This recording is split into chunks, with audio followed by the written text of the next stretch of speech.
Abraham ஈசாக்கை பலி செலுத்துவதற்காக வீட்டை விட்டு புறப்படுகிறான். ஆமென். ஆனா கிட்ட வந்தபோதுதான் ஈசாக்கு ஆபிரகாமை பார்த்து கேட்கிற, அப்பா பலி செலுத்துவதற்கு பலிமிருகம் எங்கே? அப்ப அந்த பாஸ்டர் இப்படி சொன்னாரு, வீட்டுல இருந்து ஆபிரகாம் வரும்போது ஏன் கேட்கல? வீட்டுல இருந்து வரும்போதே ஈசாக்கு என்ன செஞ்சிருக்கணும்? கேட்டிருக்கணும், அப்பா பலி செலுத்துவதற்கு பலிமிருகம் எங்கே? அப்பொழுது கேட்காத ஈசாக்கு ஏன் இப்பொழுது கேட்டான் அப்படின்னு அது சொன்னாரு. அர்த்தம் என்னன்னா, காரணம் என்னன்னா, வீட்டில் இருக்கும்போது ஈசாக்கு தலைக்கு மேல விறகு என்ன செய்யல, வைக்க சுமை இல்லை. ஸ்தோத்திரம். அப்போ வேலைக்காரங்கள்ட்ட இருந்துச்சு. ஆனால் பலி செலுத்துகிற இடத்தை தூரத்திலிருந்து ஆமேன் கண்டபோது வேலைக்காரங்களை நிறுத்திட்டு கழுதைக்கு அந்த அவங்க மேல இருந்த சுமையெல்லாம் தூக்கி போய் யாருக்கு தலையில வருது? ஈசாக்கு தலையில் என்ன செய்யுது? வருது. இப்போ சுமை வந்த பிறகாக்கும் ஈசாக்கு உள்ள இருந்து என்ன வருது? கேள்வி என்ன செய்யுது? வருது. ஒரு ஆமென் சொல்லுங்க பார்க்கலாம். வெயிட் இல்லாத வரைக்கும் என்ன வரல? கேள்வி வரல. வெயிட்டு தலைக்கு மேலே வந்த உடனே பலிமிருகம் எங்கே? ஒரு அலையிலே சொல்லுங்க பார்க்கலாம். அப்போ நமக்கு சில கேள்விகள் எப்போ வரணும்? ஆண்டவரே என்னை கைவிட்டிரியா? ஆண்டவரே உமக்கு கண்ணு இல்லையா?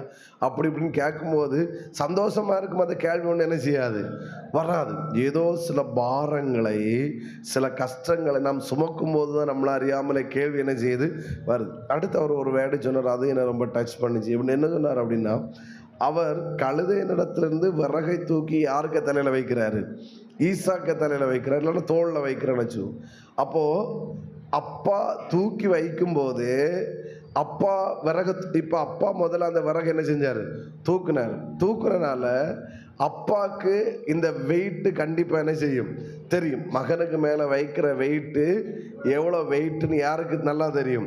அப்பாவுக்கு தெரியும். அப்ப அப்பாவுக்கு தெரியும் இந்த வெயிட் மகனுக்கு மேல வைக்கலாமா, வைக்க கூடாதா, இதை வச்சா என் மகன் சுமப்பானா, இது இல்லைன்னா என் மகன் சுருண்டு விழுந்துருவானான்றது யாருக்கு நல்லா தெரியும்? அப்பா தெரியும். அப்ப அப்பா வெயிட்டை தூக்கும் போதே புரியும், இது ஓவர்லோடுன்னா கண்டிப்பா அப்பா ஈசாக்கு மேல என்ன செஞ்சிருக்க மாட்டாரு? வச்சிருக்க மாட்டார். அவர் தலைக்கு மேல வச்சிருப்பார். அப்ப புரியுது, இதை என் மகனால் சுமக்க முடியும் என்பதை ஆபிரகாம் அறிந்தபடியினாலே அதுக்கு முன்னாடி அந்த வெயிட்டை நிறுத்து பார்த்த பிறகுதான் வெயிட்டை தூக்கி யாருக்கு தள்ள வைக்கிறாரு? ஈசாக்கு தள்ள. ஒரு அலையிலேயே சொல்லுங்க பார்க்கலாம். அப்போ ஆமென் சோத்திரம். உங்க மேல சுமத்தப்படுகிற எந்த சுமையும், உங்களால் சுமக்க முடியாத எந்த சுமையும் தேவன் நம்முடைய சிரசின் மேலோ நம்முடைய வாழ்க்கையின் மேல் அவர் வைப்பதே கிடையாது. ஆமென் சொல்லுங்க பார்க்கலாம். நீங்க ஒரு கஷ்டத்தை சுமக்கிறீங்க, ஒரு பாடுகளை சுமக்கிறீங்கன்னா அவருக்கு தெரியும், என் மகளுக்கு என் மகனுக்கு இதை சுமக்கத்தக்க அளவுல திராணி அவருக்கு என்ன செய்யுது? இருக்குது. ஒரு ஆமென் சொல்லுங்க பார்க்கலாம். இவனால் சுமக்க முடியாதென்றால் தேவன் வைக்கவே மாட்டார். ஒரு உண்மை சொல்லட்டா, உங்களுக்கு வந்த பிரச்சனை வேற யாருக்காவது வந்திருக்குன்னா இதுக்கு முன்னாடி ஆமேன் ஸ்தோத்திரம், ஆமா மண்ணுக்குள்ள போயிருப்பாங்க. ஆனா உங்களுக்கு வந்தனால உங்களால் சுமக்க முடியும் என்பதை அறிந்தபடியினால கர்த்தர் உங்க மேல வச்சிருக்கிறார். ஆனா இன்னொரு வேர்டு கூட அவர் சொன்னாரு, அவர் எப்போ சுமையை தூக்கி வச்சாருன்னா, ஆபிரகாம் வச்சாருன்னா தூரத்திலே பலி செலுத்துகிற இடத்தை என்ன செஞ்சாரு? பார்த்தார். ஆமென் சொல்லுங்க. பார்த்த பிறகுதான் கொண்டு என்ன செஞ்சாரு? வச்சாரு. எப்ப சுமையை உன் மேல வைக்கணும்னு அவருக்கு தெரியுமோ, அப்பொழுது வைத்த தெய்வத்துக்கு தெரியும் எப்பொழுது அந்த சுமை உன்னிடத்திலிருந்து என்ன செய்ய வேண்டும்? எடுக்க வேண்டும். அல்லேலூயா சொல்லுங்க பார்க்கலாம். எடுக்கிற இடத்தை பார்த்த பிறகுதான் உள்ள வச்சாரு. ஆமென். அப்போ நீ சுமக்கிற கஷ்டம், சுமையின் அளவும் அவருக்கு தெரியும். நீ இறக்கப்பட வேண்டிய இடத்தையும் அவர் முன்கூட்டியே பார்த்த பிறகுதான் சுமைய உங்க தலைக்கு மேல அவர் வச்சாரு. ஒத்துக்கொள்றவங்க ஆமேன் சொல்லுங்க பார்க்கலாம். சத்தமா ஆமேன் சொல்லுங்க பார்க்கலாம். ஆமேன் சோத்திர. அதுல ஒண்ணு கூட இப்படி சொல்லுவேன், ஆமேன் தாங்கக்கூடிய பலனை கர்த்தர் தருவாராக. ஆமேன். ஈசாக்கு தலைக்கு மேல ஆமேன் சுமையை வச்சிட்டு ஆபிரகாம் அவன் இஷ்டப்படி போகல. ஆபிரகாமும் ஈசாக்கோடு தான் பிரயாணம் பண்ணி கொண்டிருக்கிறார்.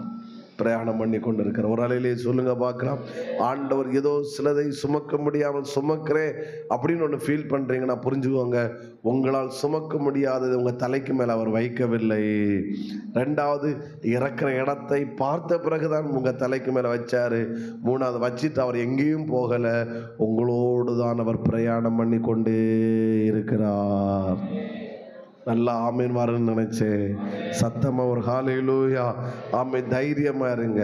எல்லாவற்றை அறிந்தவரை நாம் ஆராதிக்கிறோம். தாயின் கற்பத்தில் உருவாகும் முன்னே நம்மை கண்டெடுத்தவர், நம்மை பெயர் சொல்லி அழைத்தவர், நம் பெயர் உருவாகும் முன்பாகவே நம்மை பெயரிட்டு அழைத்தவர், நம்முடைய கரு உருவாகும் முன்பாகவே, எலும்புகள் உருவாகும் முன்பாகவே, நரம்புகள் உருவாகும் முன்பாகவே நம்மை குறித்த திட்டத்தை வைத்த ஒரு நல்ல தகப்பனை தான் நாம் ஆராதிக்கிறோம்.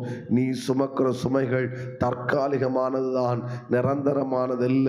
நான் தீர்க்க தரிசனமாய் சொல்லுகிறேன், நீ சுமையை இறக்குற ஒரு ஜங்ஷன்ல கர்த்தர் உன்னை கொண்டு வந்துட்டாரு. இனி நீ சுமக்க வேண்டிய சூழ்நிலை கர்த்தர் வர அனுமதிக்க மாட்டாரு. உங்களுக்காக ஒரு விடுதலை கர்த்தர் ஆயத்தம் பண்ணி வைத்திருக்கிறார்.